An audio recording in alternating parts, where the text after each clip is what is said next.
What is up, everybody? Welcome back to another episode of the ReThink Everything podcast.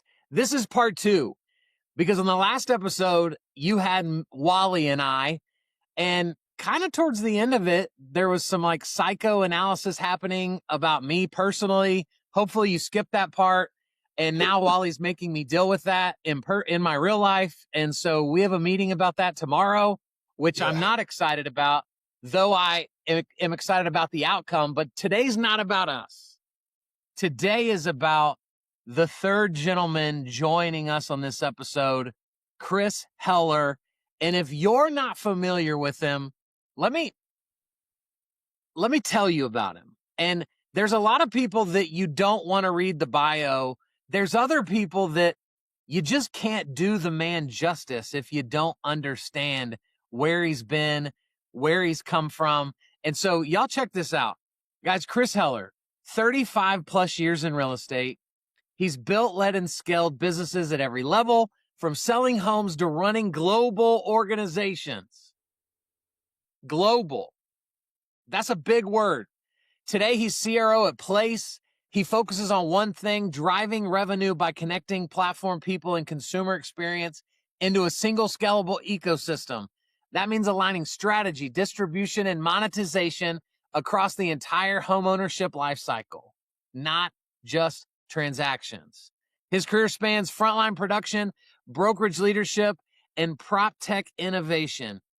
#1 agent globally at Keller Williams, former CEO of Keller Williams, where he helped scale the company internationally and drove record productivity, built and led the Heller Home Seller team, 4,000 plus homes sold. Could we stop there? We could, but we're not. He also CEO of Loan Depot's Mellow Home, focused on simplifying the consumer home journey. President of OJO Labs, helping scale and position the business through its successful exit. He spent his career at the intersection of real estate, technology, and capital, building platforms that don't just grow but compound. What drives him now is simple: creating leverage for agents, partners, and consumers by building a connected end-to-end homeownership experience. Because the future of this industry won't be won by who does more transactions. It will be won by who owns the relationship. Whoa. Chris Heller, welcome to the ReThink Everything podcast with me and Wally. Thanks. Thank you both. Yeah, now that we got through that long intro, now we can talk about real stuff. So here's the question I think we kicked the show off with. In an industry where it feels like technology is taking over, it feels like a new AI thing is popping up every day. You've been doing this 35 plus years. Why has prospecting remained the most problematic thing for most salespeople to do well, to be consistent with? Because it doesn't feel like it's changed, though everything else is. I think there's a couple things that will speak to the answer to that question. #1, it's not easy, and people tend to gravitate towards what's easy. It's the most predictable, most profitable way to get business, but it's not easy. It requires real development of skills and of a mindset. So that's one reason that people don't do it. Another reason is that because of those things, there's lots and lots of companies and products and salespeople that are giving the agents what they think they want. Oh, here's an easier path. Oh, you don't have to do that. Here's all you have to do to get business.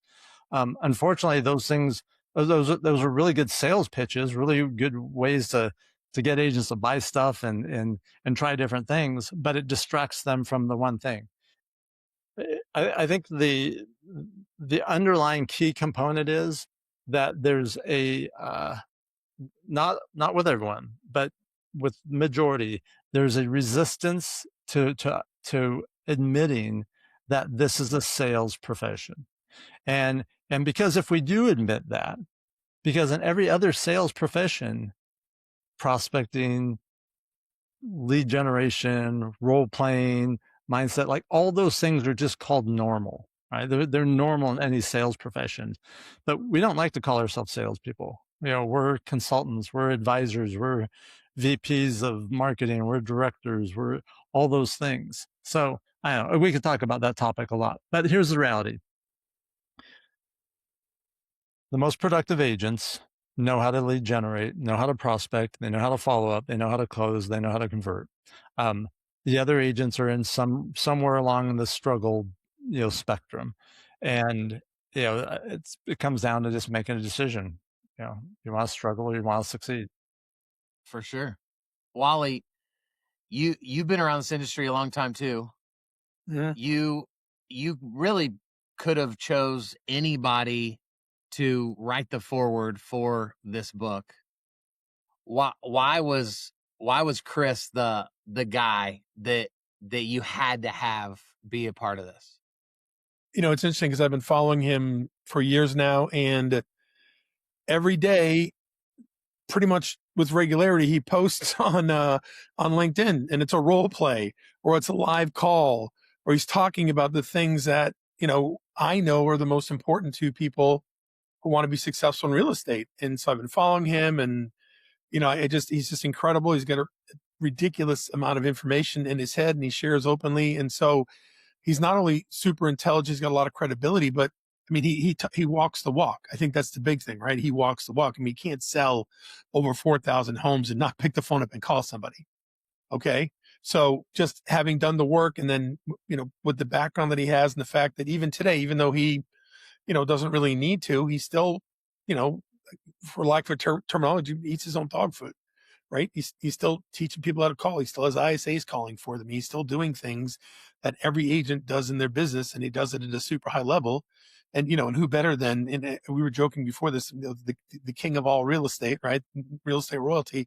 Who better than Chris Heller to speak to the folks who need to hear this message? So that was was it for me. I love it, Chris. How do you? We've got real estate agents that listen to this podcast. We've got mortgage people. We've got salespeople from all different industries. Where do you start with somebody that just expresses their struggle with prospecting? Yeah, I think that's a great question. When is helping them define what their struggle is? Because a lot of people have a surface level reaction to something, right? They don't like it, they're not comfortable, but what is it that they don't like? Is it something that it triggers from the past? Is it that Wally talks about a lot in the book? Is it are they too worried about what other people think or what people are going to think of them? Is it do they not know what to say? Right? That's sometimes that. Is it a confidence thing? Is it a competence thing? Finding out what it is that is beneath that initial reaction of I don't like to or I don't want to, and then helping them work on that thing. Mm-hmm. Yeah, it's something to that. Absolutely. About 18% of people who have call reluctance suffer from, for lack of better terminology, I just call it syntax call reluctance, meaning knowing what to do, when to do it, and how to do it, right? They don't know what to say. They're uncomfortable. They're not sure how things are going to be handled. And so just around 20% of the people who have that, call reluctance have that kind, which is usually, to Chris's point, like you was talking about earlier, you got to role play, you got to prospect, you got to do all those things. The rest of the people that have call reluctance, it's more of the emotional side of things, the stuff that we deal with here, which is some sort of issue that came up that triggered their flight instinct when they were very young, and their brain has been helping them avoid anything that would scare them for decades. And so that's the other part of it. And so to Chris's point, like you can't solve any problem until the origin, until you admit there's a problem and then find out the origin of the problem is, and then you can deal with it accordingly based on what you discover. And that's what you started putting me through on the last episode. You're welcome. Yeah, where we're dissecting my upbringing. So I mean, I did get permission. You did, and I shouldn't have given it to you, but I did. So shame on me. and yay, we get to continue that journey tomorrow, Yeah. and for Yes. 8 full weeks. So That's right. Mhm. wow. Guys, what role is AI playing in the prospecting world? Is it making it easier, harder? Is it a scapegoat for real prospecting? Like, how do y'all see AI playing out in this space? I'll go. It's all the above, depending on how you're leveraging it or not leveraging it.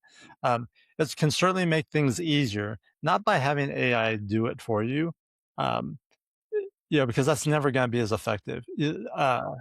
But using it like to build your skills. We have a simple product called SalesGo.ai, which is an AI role play partner that, on demand, 24/7, you can role play. You don't have to worry about finding a partner if they show up, or are they going to be a good role play partner. So you can use tools like that to build your skills, build your confidence. And those are the two things that we see happen. And they usually happen in that order, right? As someone builds their skills, their confidence goes up. They're more prepared. They're mentally more prepared. So they're more likely to do the activity because they feel good about it. The Could it be a distraction? Yeah, it is a distraction for a lot of people because they'll spend time on the cool things it can do and the cool things they can do with it instead of going out and earning business. And 100%. And I think I've joked around because I feel like a lot of agents do what I call the Mexican hat dance around prospecting. They'll try anything, right? They'll do anything to dance around it, right? Postcards, email campaigns. Like the wealthiest guy on the face of the planet is the guy that created the, we love referrals sign writers, right? Or honey, stop the car, right? Because everybody thinks that's going to get people to call, right? That's the wealthiest guy or gal in the world. But and to Chris's point, AI does add value. Not only that, it has the ability to help with nurturing leads to a certain extent, emails, text messages. There's some AI out there that will even talk to people and even get people to raise their hand. But the fact of the matter is that no matter what you're doing, the best anything's going to do for you, including AI, is to get somebody to raise their hand and say, I want to talk to you. That's the best it's going to get, right? Very few people pick the phone up and call and say, hey, Chris, I want to sell my house, right? And quite honestly, if you haven't done a good job maintaining relationships with people, they're not even even your friends aren't going to call you and say, Chris, I want to sell my house. So the fact of the matter is AI, anything else is going to do everything it can to get people to like the 5-yard line, even to the goal line. But you've got to get on the phone and talk to people and give them a compelling reason to meet with you so you can then do business with them. You agree, right, Chris? So 100%. and if you can't, and that's the part. It's literally, it's the biggest part. But it's like that, you're that close, but it's the biggest part, right? It's the hardest part where you're that close. And that's where the issue becomes because think about this. I mean, feel like, you worked with Ojo and Movado, right? Movado, how many times? Hey, Chris, the leads suck. Okay. The leads suck, right? No problem. You got one agent who's selling 3 houses a month from, you got another agent, right? And then you call the agent and you go to the agent who says the leads suck. Hey, let me see your database. No call, no call, no call, no call, no call, all email campaigns, all text messages, and no calls, right? And so what happens is doesn't matter what you do. It can generate any kind of lead you want, even somebody who's ready to go. But if you don't call them and have a conversation and give a compelling reason and lead them to the conclusion that they need to let you come over and talk to them about listing their home or that they should work with you to go buy a home, and you're mostly only going to do that over the phone, nothing's going to happen. Did I miss something, Chris?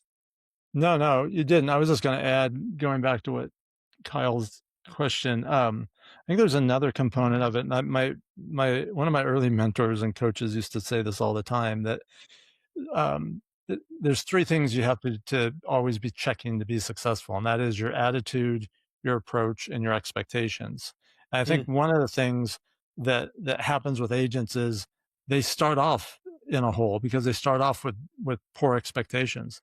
Like, this isn't going to go well. I'm not going to get an appointment. They're not going to answer the phone. They're not going to be home. I'm not going to get the listing. Like, that's a horrible way to start. Can you imagine a professional athlete, a baseball player going up that, I'm not going to get a hit. I'm not, like right. That is, but that's what agents do. Like, that's their preparation.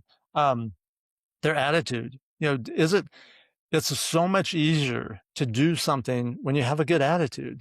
When you have a bad attitude, nothing sounds good. Nothing feels good. Nothing. You don't want to do anything. So what are you doing to check your attitude and to create a good attitude? And then your approach. Are you prepared at the highest possible level? Have you practiced and role played? And my first week in real estate, and there was no one coaching. I didn't know there weren't coaches, and there was no YouTube, there was no internet. There was but I knew I had to know what to say. So I would grab these agents in the office, say, "Hey, I have an appointment. Can I role play with you? Can I practice with you?" Because I didn't even know what to say. I didn't know anything about real estate. I got talked into getting into real estate. But I had enough wherewithal and enough awareness to know that I had to know what to say. So how am I going to do that? I got to practice. I got to find someone that I can role play with. Why does it feel like, and maybe I'm off, but in my probably 13 plus years now of working with realtors in some capacity, I feel like most of them talk down on the people that role play. Like what? Like that they don't need to. Like that's kind of silly. Like why does it feel like so many people are anti role playing? I think there's a couple of answers to that. And one of them is ego. The biggest impediment to people, succeeding is their ego. And most of them don't deserve to have the ego that they have, right? Yeah. Like you haven't really accomplished anything. So why do you think you're so much better than someone that role plays? Mm-hmm. I've always been into sports, so it was always easy for me to draw the parallels. Yeah. A professional athlete doesn't stop practicing once they become a professional athlete. An Olympic athlete, because they're an Olympic athlete, doesn't stop practicing. They do it more. So they work if I want to be good at something, if I want to get extraordinary results, then I'm just going to do what the pros do. And that was the easy thing. And here's the other thing. I didn't care what the other people thought. I didn't care what the other agents were saying.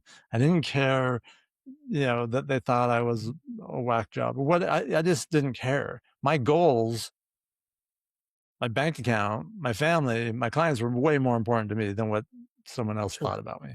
Yeah.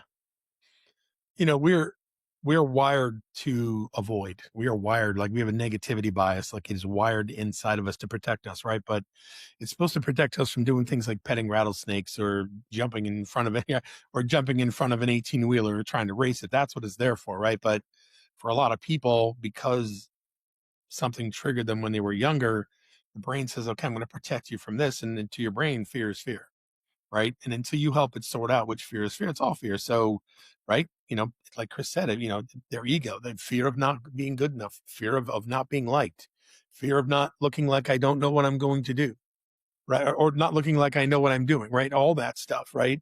And until you get to the point where Chris is, and you're giving F, you break your giving F, and you just don't care. It's going to prevent you from having great relationships with anybody. It's going to prevent you from making money. It's going to prevent you from being consistent, right? And so, because I think, and again, I can't agree with Chris anymore. Like that, the ego is getting in the way, and ego is, in my opinion, it's a fear-based protection mechanism, right? I got to tell you I'm good. I've got to have a strong enough ego to make myself look good, because inside I don't feel so good. Yeah. Right. Absolutely. We've got time for one more question. I think I have the question ready. So we know that one tip is go buy the book. Rethink everything you know about prospecting. If you're watching this, listening to this, and you're struggling with prospecting, go get it. What a I don't want to use the word cheap because the book is not cheap, but financially it is a very small investment into yourself. Inexpensive. There you go. It's an inexpensive investment into yourself. Beyond the book, Chris, what's the next tip after buy the book? Is the next tip to just start making calls today and like jump in the deep into the pool? Or is the next tip to like pick the first script that you role play with? Like where do you take people next? Yeah. Well, that's what I did. I got a script. The manager in the office handed me a script, and he said, and this was after several weeks of me pestering him, asking him questions, and finally said one day, he goes, "Here, just use this," and gave me the script. It was a script for calling for sale by owners. I didn't know anything about for sale by owners, anything else. It could have been a script for something else, but since it was for sale by owners, that's what I used. That was in December. From January to the following December, I sold 27 homes, and 24 of them were for sale by owners that I listed. So yes, you got to get rid of the excuse of not knowing what to say. So get a script, and there's not. It doesn't matter where you get the script or what the script is really. It's just that you have one, right? This is just something you're going to need to say. You'll discover what works, what doesn't work, what resonates, what doesn't resonate, how people react to certain things. But just know that and have that plan. So that, I think that's always the first step, right? And then it's just doing it. There's too many people spend too much time getting ready to get started, to begin, the old ready, aim, fire. Just fire. Yeah. Love that. Wally, anything else? Yes. I mean, what he said is taking action is the most important thing, right? And if for some reason, and it's interesting, as he's talking, I'm already thinking people are like, well, I don't like scripts because they make me sound scripted. Well, they make you sound scripted because you haven't learned them yet. Right? Right. If you were to say the Pledge of Allegiance or the Our Father or sing your favorite song, you said those thousands of times, it wouldn't sound scripted, right? Things aren't scripted, so you have to learn that. But I think the second thing is if your initial response is to get a dry mouth or sweaty palms or sweaty pits, or to go look at that pile of laundry on the couch or the dishes in the sink or anything else, then you need to stop and reset your mind. You got to change your mindset and maybe do some square breathing or something and chill yourself out and focus on just doing a good job. And just like he said, just ready, fire, aim. And then it's interesting, I mean, you hardly ever get hung up on in real estate. You almost never get sworn at. You know what I'm saying? I think people who are selling like aluminum siding and other things, whatever, where they don't have to sell them, but the things that people are selling, stuff like that, get yelled at and screamed at way more than real estate, just so you know. So, but until you do it, you never know. Here's the thing, Wally, even if you do, I've been hung up on hundreds, if not thousands of times. Yeah. I've been sweared at, but it's like, not about you. So yeah, it's not about me. And it doesn't get on me. It's, no one can shoot me through the phone or stab me through the phone. Not yet. There's not an AI for that yet. No, but I'm just saying, I've made hundreds of thousands of calls. I don't know anybody that's ever lost any hair, skin, or teeth, have bled, broken bones. Like, the point's well taken. Yeah, for sure. Guys, this has been great. Thank you for joining me on this episode. And thank you for sure. We should do it again, because as we've been talking, I've been thinking about the stuff that's in the book about the fight or flight stuff. What happened when I was young? Like I'm all this is like coming together in my head. Yeah, this is what we will add a part 3, and we will come back and absolutely do it again. And for those of you watching, listening, buckle up and get ready for my journey coaching with Wally starting tomorrow. And so we'll be keeping you in tune, because that might be your next step. Yeah. And so we appreciate you guys. Thanks for being a part of it. Thanks for watching. Thanks for listening. Thank you, Chris. Thank you, Chris. Thank you, Chris. Thank you, Kyle. Chris. Yeah. Thank you, Wally. Go get Rethink Everything You Know About Prospecting. It's going to change your life. And then after you do that, go to rethinkeverythingstore.com and pick you up one of these hats. It's pretty killer. We'll see y'all next time. Thanks. Bye, guys. Thanks. Thank you.